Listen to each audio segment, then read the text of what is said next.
Hey guys, so today I'm going to be doing a fanfiction reading, and this was requested by a viewer, and I thought it was a really great idea, so I just decided to give it a try.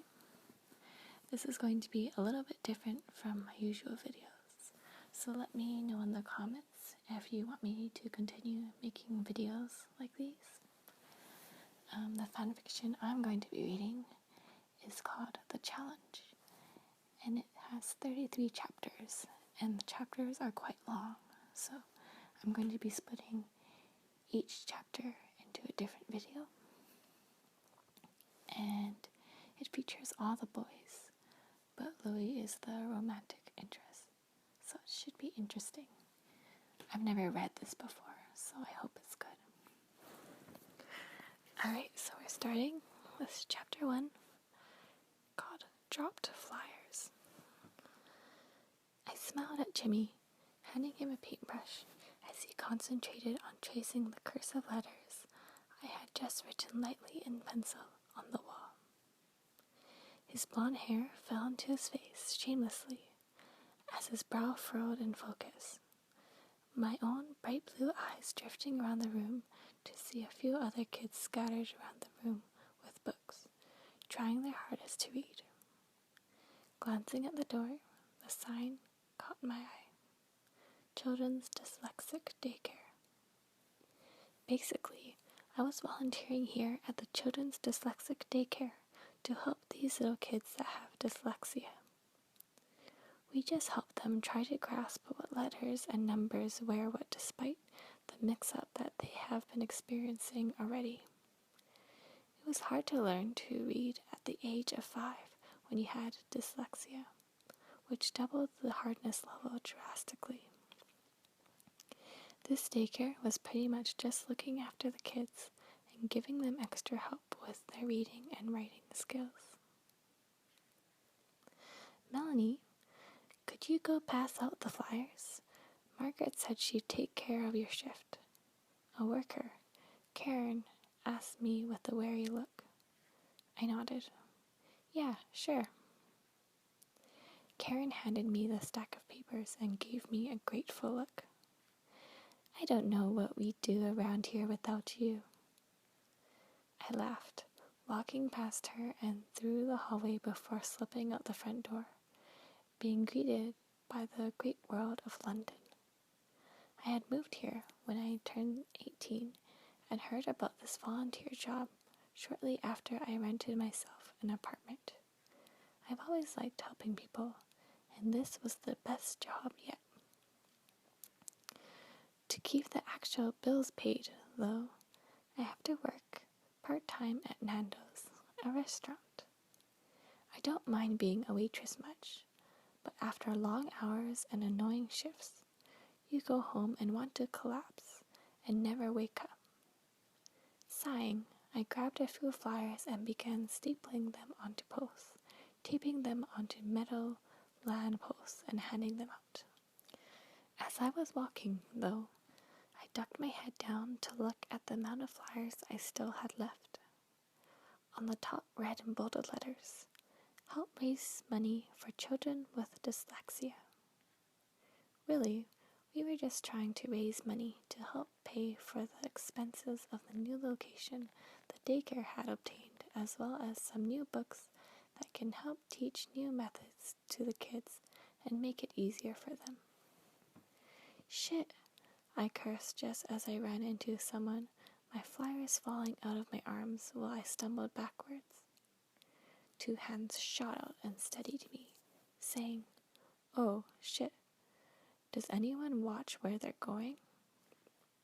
Sighing, I bent down to collect the flyers and muttered, "Whatever." I'll help," the masculine voice repeated, sounding melodic, while mixed in with his British accent as he helped collect all of the papers. As we were standing up, I looked at him and realized that this guy was hot. He had soft brown hair that seemed windswept and stuck in different directions to show he had been messing with it, a nice build, and friendly blue eyes that were now looking at my flyer. When he looked up, he had a smile on his lips, which only added to his attractiveness, by the way. "You're taking donations to help dyslexic kids?" the man asked, voice smooth and inviting. "That's incredible." I grinned at him. "Thanks. I volunteer at a daycare that helps kids with dyslexia, and they're in need of supplies that can help the little kids. They need to be interested to want to learn." He stuck his hand out. "I'm Louis, by the way." "Melanie," I said, shaking it. After I released his hand, Louis stuck it in his pocket and retrieved a wallet, opening it and taking a few bills out. "Well, Melanie, I would like to donate to this daycare." Obviously grateful, I took the money and noticed how much it was. "Are you sure?" "Yeah, but this is like a lot of money." "Well, I was hoping I could maybe impress you and get your number." Louis flashed me a cheeky grin as I laughed. "What do you say, Melanie?" I smiled at him, putting the 400 pounds in my pocket and hesitantly pulling out my phone. Handing it to him, Louis' grin only widened as he clicked a few buttons and entered his number, then proceeded to text himself, so I had his number in return.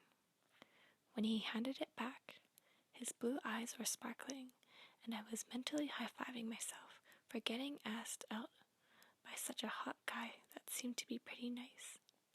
But a nagging voice in the back of my head told me to be careful. "Call me later. If you don't, then I still have your number," Louis told me teasingly, trying to look stern as I laughed once again. "I'll see you later." I nodded. "See you later. Thank you so much for the donation, by the way." He winked, taking a step backwards. Actually, to put a pretty smile on a pretty girl's face.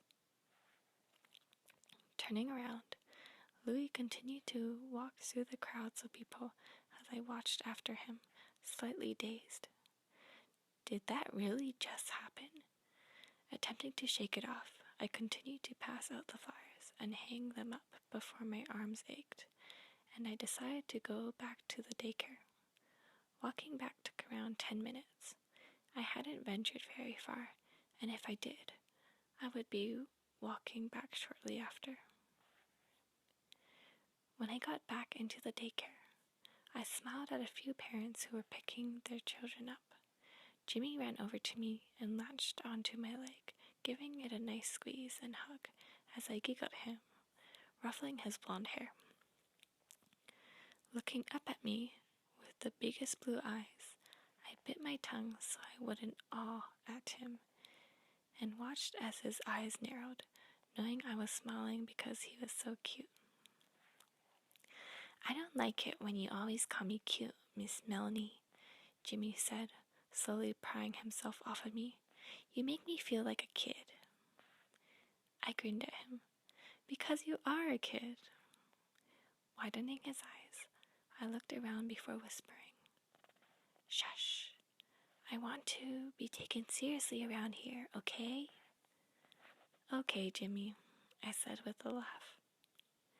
We walked back to my room together, where I volunteered, and true to Karen's words, I saw Margaret had taken my place with painting the letters on the wall. When she saw me, she flashed me a quick smile before walking over. Margaret was an extra worker. She was 30-something, with long red hair with stylish bangs, a small frame, but demanding gray eyes that made people take her seriously. I slipped out the donations I had gathered and put them in her outstretched hand, saying, "Someone gave me 400 pounds today for our cause." Her eyes widened as she gasped, "That's quite a lot. Why?" "I don't know," I lied, my mind traveling to Louis as I bit back a smile.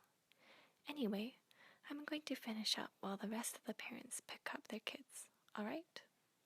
She nodded, still surprised that I had managed to get somebody to give me 400 euros for a cause. Other than that, I had collected a few 5 and 10 pound bills, nothing too extravagant compared to Louis's donation.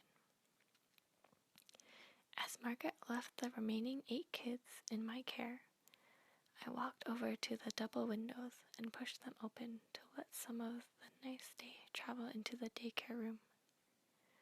A little girl named Lindsay walked up to me and tugged on my shorts before I scooped her into my arms, balancing her on my hip. "Hey, Lindsay, how's your day been?" She smiled, her gap-toothed smile at me. "Good. I read 2 entire books today by myself." I high-fived her little hand.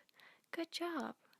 You may be the best reader in the class," I said in a whispered tone, making her grin even wider. "But don't tell anyone I told you that, okay?" "Okay, Miss Melanie," Lindsay chirped. After I put her back down, her mom came and got her. Then Jimmy's dad got him, and so on. Soon it was time for me to shuffle out of the daycare and towards Nando's for my shift that started in 15 minutes, knowing it was a short 5-minute drive when there was no traffic. Hopping in my pathetic Mini Cooper, I drove off to the restaurant, humming a tune on the radio. When I reached Nando's, I pulled into one of the employee parking spots and hopped out of the car, slipping into the front doors before venturing towards the back. As soon as I reached the employee area, I changed into my uniform and tied my soft, almost unnoticeable brunette curls up into a ponytail. My friend, another waitress named Darcy, tossed me a notepad and pen. "You grab your tables," she said, imitating our manager, Rick. I laughed, rolling my eyes. "Yeah, whatever. Get back to work unless you want to be fired, Darce."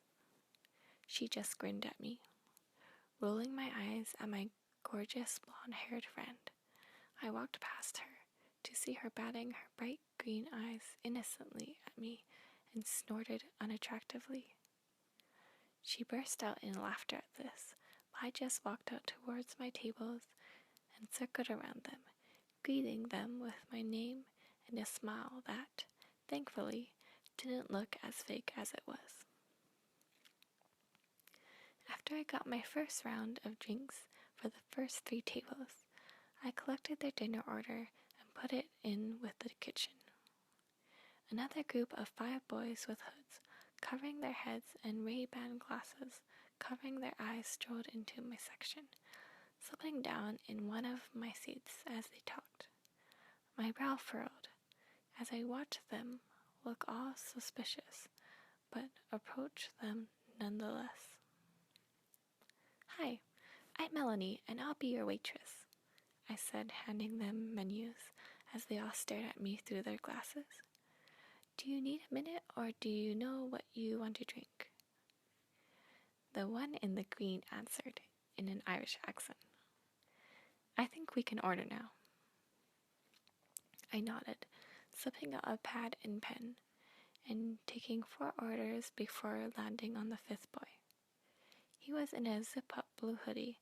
I could tell there was a tousled brown mess on his head, even though his hood was pulled up. The only thing that separated him from the other boys was the huge, pearly white grin planted on his lips as he looked at me. Slowly, he pulled off his glasses, and I found myself staring into never-ending blue eyes. "Well, hello, love. Fancy seeing you here." A smile grew on my lips naturally as I asked, "Louis?" "Wait," one boy interjected, looking in between us as I bit my lip, trying to conceal that stupid smile on my lips. "You two know each other?" Louis nodded. "I ran into her today and made her drop all of her papers." Some recognition dawned on his features. "Oh, Right. I interjected, making all eyes snap back to me again. He told them about that? Louis, what do you want for a drink? I still need to do my job, you know.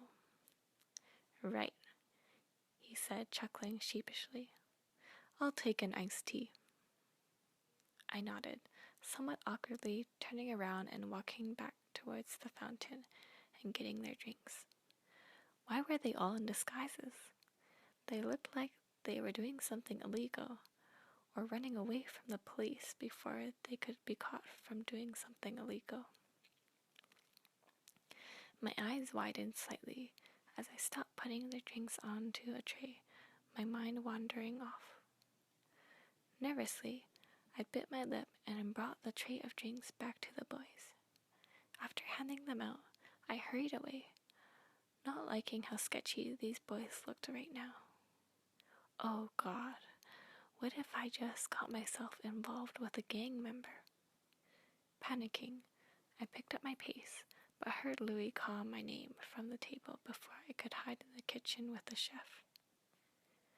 I turned around, seeing Louis standing in front of me. What's the hurry, love? Looking at the ground, I said, Louis, are you and your friends in a gang or something? Seriously, you're scaring me with your outfit. Forcing out an awkward laugh, I looked at him. Louis stared at me blankly for a second, before glancing back at his friends, then meeting my gaze with amusement dancing in his eyes, and his pearly white grin showing itself off to me. In a moment, he was bursting out into a fit of laughter, making me take a cautious step backward. Oh God, was he crazy too? We aren't involved in a gang, Louis told me the moment he saw me step back as he sobered up. I promise, the lads and I aren't doing anything illegal or bad, okay? Then why are you in glasses and have your hoods up? I muttered questioningly. We're hiding, Louis cut himself off. My brow furrowed as I looked at him expectantly, only to see him looking right back at me, somewhat curious. Go on. He nodded. We're just hiding from girls. I stared at him. Louis stared at me. Hesitantly, I nodded. Yeah, okay. Anyway, I'll be back at your table when your food is ready. I think my other tables are getting annoyed with me. Louis nodded, flashing me an assuring grin. All right, love. As he retreated, I thought to myself, what the hell is going on? Why would they be hiding from girls? I'm pretty sure, even though he and probably his friends are attractive, girls wouldn't chase them and whatnot just to see them. Still, though, Louis seemed like a genuine guy, and I would allow myself to believe him, just until I found out the truth, of course.